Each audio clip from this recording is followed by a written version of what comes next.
일교차가 심한 날씨에 감기인 줄 알았는데 기침이 3주째 멈추지 않는다면 단순 감기가 아닐 수도 있습니다.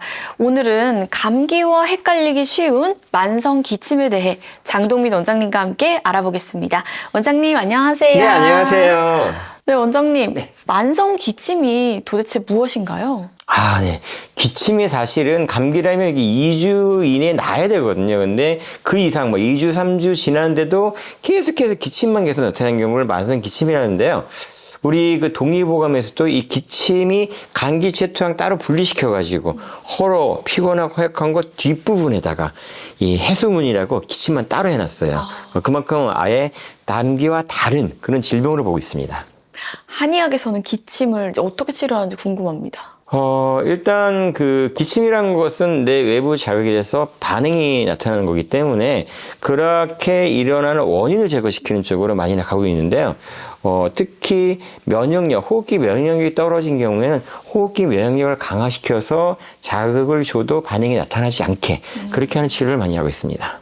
그러면 기침에 도움이 되는 한약재나 음식이 있을까요? 가장 손쉽게 구할 수 있는 것은 우리가 이제 오미자 있죠, 오미자. 네, 오미자 새콤달콤한 오미자가 진액을 보충해 주기 때문에 그래서 마른 기침이나 그런 경우에 오미자를 차로 먹거나 또 진액으로 해서 청으로 해서 먹으면 도움되고요. 근데 그것보다 더 편한 방법이 있는 게 요새 한의원에 가면은 그 보험 액기스라고 해서 짜먹거나 물에 타서 먹는 약이 있거든요.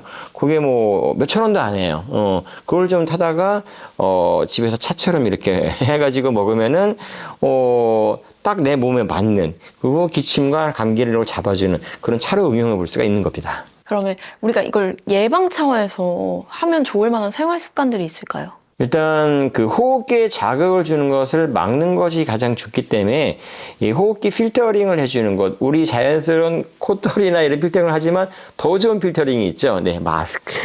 네, 마스크를 써서 외부 자극을 막아주는 아주 간단한 방법이죠. 그 방법이 있고요. 그리고 평소에 면역력을 좀 강화시켜 놓으면은 그런 자극이 들어왔을 때 우리가 무덤덤하게 지나갈 수가 있기 때문에 근본적으로는 면역력을 강화시키는 것이 근본 방법입니다. 집에서 좀 완화시킬 수 있는 방법이 있을까요? 기침을. 기침이 났을 때 참 곤란하잖아요. 그렇죠? 그럴 때 응급으로 좀 해볼 수 있는 방법이 우리가 수평 폐경이라고 이 엄지손가락이 폐하고 연결이 되어 있거든요. 그래서 엄지손가락의 이 안쪽 끝부분, 뿌리 손톱, 여기가 소상혈이라고 여기 손톱으로 꾹 눌러주면 아프거든요.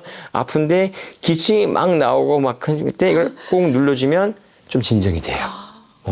한번 해보시면 도움 될 겁니다. 네, 원장님 오늘도 좋은 말씀 감사합니다. 고맙습니다.